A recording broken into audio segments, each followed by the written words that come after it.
Hello everyone. Myself Dr. Pratik Patil. I'm a consultant medical oncologist and my work is primarily based in Pune.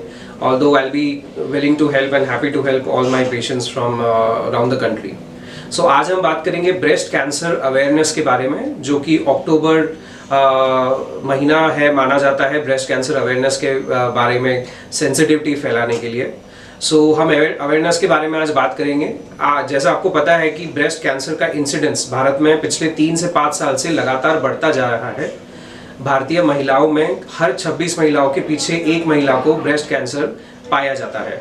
तो क्या कारण है और आपको क्या चीज़ों का महत्व जानना चाहिए ब्रेस्ट कैंसर का निदान जल्दी से जल्दी करने के लिए, इस पर आज हम चर्चा करेंगे। देखा गया है कि शहरी भागों की जो महिलाएं हैं उनमें ब्रेस्ट कैंसर का इंसिडेंस बहुत ज़्यादा है एज कम्पेयर टू जो फीमेल्स है जो गांव में रहती है। इसके कई कारण हो सकते हैं, जैसे खाने में मिलावट, पेस्टिसाइड्स इंसेक्टिसाइड्स का यूज़ होना, साफ सुथरा पानी ना पीना और बाकी सारे lifestyle factors. Breast cancer majority में क्या चीज़ है जो ये कॉज करता है, ब्रेस्ट कैंसर महिलाओं में क्यों होता है, इसके कई कारण हो सकते हैं, अनगिनत कारण हो सकते हैं।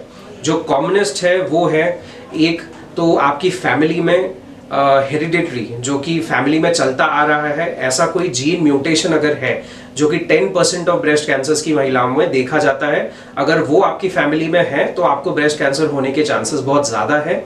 इसका टेस्टिंग हम आज की डेट में अवेलेबल है, काफ़ी कॉमनली लैब्स में किया जाता है। दूसरे कारण है लाइफस्टाइल चेंजेस, जैसे कि साफ सुथरा खाना न खाना, स्मोक्ड प्रोडक्ट्स, प्रिजर्व्ड प्रोडक्ट्स का ज़्यादा सेवन करना, अल्कोहल या टोबैको का सेवन करना।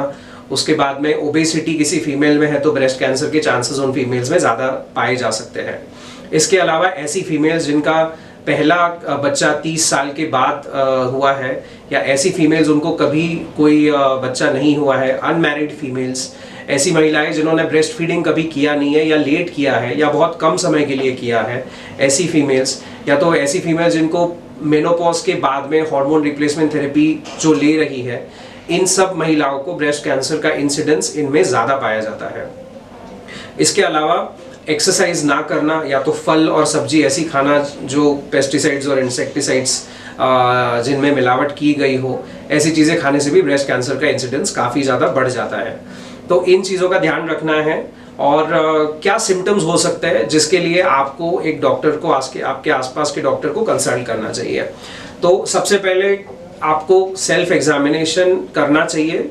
सारी फीमेल्स जो कि उम्र 30 साल के ऊपर है उन सबको ब्रेस्ट सेल्फ एग्जामिनेशन करना सारे गाइडलाइंस रेकमेंड करते हैं, national as well as international guidelines. तो सिम्टम्स क्या है जिसको आप ध्यान में रख सकते हैं, जिससे हम ब्रेस्ट कैंसर को जल्दी से जल्दी डायग्नोस करके उसको क्योर कर सकते हैं। तो सबसे पहला है स्तन का अचानक से बढ़ जाना, या दोनों स्तन में कोई ना कोई डिफरेंस होना, साइज में डिफरेंस होना, या कोई लंप फील करना, कोई गांठ फील करना ब्रेस्ट में जो कि लगातार बढ़ती जा रही है, जो कि पेन बिल्कुल भी कर नहीं रही है। ऐसी गांठें यूजुअली ब्रेस्ट कैंसर ले आती है। या तो फिर बगल में, मतलब एक्जिला में कोई गांठ का होना। तो ब्रेस्ट में कहीं पे भी अगर कोई गांठ हो, खिंचाव हो, तनाव हो, या दोनों स्तन का साइज या शेप में कोई चेंजेस आ रहे हो, तो ऐसे कंडीशंस में आपको आपके डॉक्टर को तुरंत संपर्क करना चाहिए।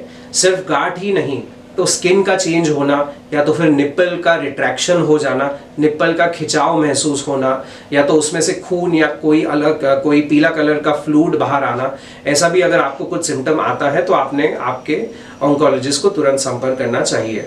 So who is the best person to go to? So you can go to any medical oncologist और सर्जिकल ऑन्कोलॉजिस्ट जो आपके आसपास हो, उनको आपको कंसल्ट करना चाहिए। वो आपको आगे की सलाह देंगे एज टू क्या करना चाहिए।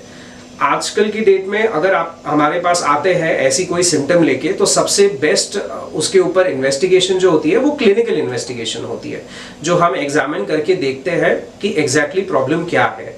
क्लिनिकल एग्जामिनेशन के बाद में हम ये डिसाइड कर सकते हैं कि आपका सोनोग्राफी करवाना है या आपका मैमोग्राफी करवाना है या और कोई टेस्ट करनी चाहिए। आप अगर खुद से सोनोग्राफी या मैमोग्राफी करने जा रहे हो तो हो सकता है वो टेस्ट आप गलत कर रहे हो या कोई अनवांटेड टेस्ट कर रहे हो। सो प्लीज आप आपके डॉक्टर से कंसल्ट करिए और उसके बाद ही टेस्ट करिए। मैमोग्राफी आज की डेट में रिकमेंड करी जाती है सारी फीमेल्स को जो कि 40 के ऊपर की उम्र की फीमेल्स है। इन फीमेल्स में एवरी 3 ईयरली एटलीस्ट एक मैमोग्राम का होना बहुत जरूरी है, क्योंकि इसमें छोटी सी छोटी ब्रेस्ट की गांठ भी जल्दी पकड़ में आ सकती है, जिसका हम तुरंत उपाय करके उसको क्योर कर सकते हैं। क्योंकि स्टेज 1, 2 या 3 इन तीनों स्टेज में से कोई भी स्टेज का ब्रेस्ट कैंसर अगर आपको हो तो इसका क्योर संभव है। बट स्टेज 4 के ब्रेस्ट कैंसर जो होते हैं इनका क्योर संभव पॉसिबल नहीं होता है, बट इनको हम काफी समय तक दबा के रख सकते हैं और पेशेंट्स भी काफी समय तक अच्छे से रह सकता है। बट स्टेज 1, 2 और 3 के जो ब्रेस्ट कैंसर्स है इनमें पूरा क्योर मिलता है और पेशेंट्स आराम से अपनी सारी उम्र अच्छे से जी सकते हैं विदाउट एनी टॉक्सिसिटीज। इसलिए ब्रेस्ट कैंसर या कोई भी गांठ का जल्दी पकड़ में आना बहुत ज्यादा इंपॉर्टेंट है। अब इसके डायग्नोसिस के लिए क्या क्या कर सकते हैं? तो डायग्नोसिस के लिए सबसे पहले हम आपका क्लिनिकल एग्जामिनेशन करेंगे, उसके बाद में उसकी कोई बायोप्सी अगर हम ले पाते हैं तो बायोप्सी करेंगे दोनों ब्रेस्ट में से और बगल की गांठों में से, और उसके हिसाब से आगे की ट्रीटमेंट होगी। तो ब्रेस्ट कैंसर की जो ट्रीटमेंट है वो काफी सेफ है, उसमें ज्यादा टॉक्सिसिटीज नहीं होती है और आगे चल के आपको इसकी लाइफ में कुछ ज्यादा दिक्कत नहीं होने वाली है। सो ब्रेस्ट कैंसर की ट्रीटमेंट लेना बहुत ज्यादा जरूरी है और इससे हमें जल्दी से जल्दी क्योर मिल सकता है। इसके अलावा जो अगर आपकी फैमिली में किसी को या मासी हो या मम्मी हो या दीदी हो या जो ब्लड रिलेटिव्स आपके नजदीक के हो, इनमें अगर किसी को पहले ब्रेस्ट कैंसर हुआ हो या बच्चादानी का कैंसर हुआ हो या बच्चेदानी के मुंह का कैंसर हुआ हो जिसको सर्विक्स या यूटेरस हम कहते हैं, या फीमेल जेनिटल ट्रैक्ट का कोई भी कैंसर हुआ हो, तो ऐसे लोगों को जर्म लाइन टेस्टिंग करना बहुत ज्यादा जरूरी है। क्योंकि अगर जर्म लाइन टेस्टिंग इनकी पॉजिटिव आ जाती है तो इनको सारी फैमिली की महिलाओं को स्क्रीन करना बहुत जरूरी है, जिसके कारण वो हम ब्रेस्ट कैंसर की जो सेल्स है उसको जल्दी से जल्दी पकड़ में ला सकते हैं और उसका ट्रीटमेंट कर सकते हैं। तो ये टेस्टिंग आजकल काफ़ी इजीली अवेलेबल है ऑल ओवर द कंट्री में, छोटी छोटी सिटीज़ में भी अवेलेबल हो जाती है, जिससे इन कैंसर्स को जल्दी से जल्दी पकड़ना काफ़ी आसान हो जाता है। तो स्टेज 1, 2 और 3 की जो हम बात कर रहे थे, तो इसमें ट्यूमर के साइज के हिसाब से और वो कहाँ तक फैला है इसके ऊपर से होता है। सो स्टेज 1 जिसको 2 सेंटीमीटर की कम की गांठें मानी जाती है, या स्टेज 2 2 से 5 सेंटीमीटर के बीच की गांठें मानी जाती है, ये सारे क्योरेबल होते हैं। इसका हम सर्जरी कर सकते हैं, कीमो कर सकते हैं और रेडिएशन भी कर सकते हैं। तीनों मोडालिटीज का यूज करके हम इसका कंप्लीट क्योर दे सकते हैं। तो आप प्लीज ब्रेस्ट कैंसर के रिगार्डिंग आपको अगर कोई भी डाउट्स हो सकते हैं तो you can reach me on my mobile number और on my email ID, and please screen yourself. और ये अवेयरनेस आप ज्यादा से ज्यादा आपकी सोसाइटी में फैलाइए ताकि लोगों को ब्रेस्ट कैंसर के बारे में अवेयरनेस अच्छे से फैले, and people do not, so that people come to us with early stage of breast cancer and not the later stages. So हम उनको ज्यादा से ज्यादा क्योर दे सके और ज्यादा से ज्यादा ब्रेस्ट कैंसर्स को डिटेक्ट कर पाए जल्दी से जल्दी। Thank you.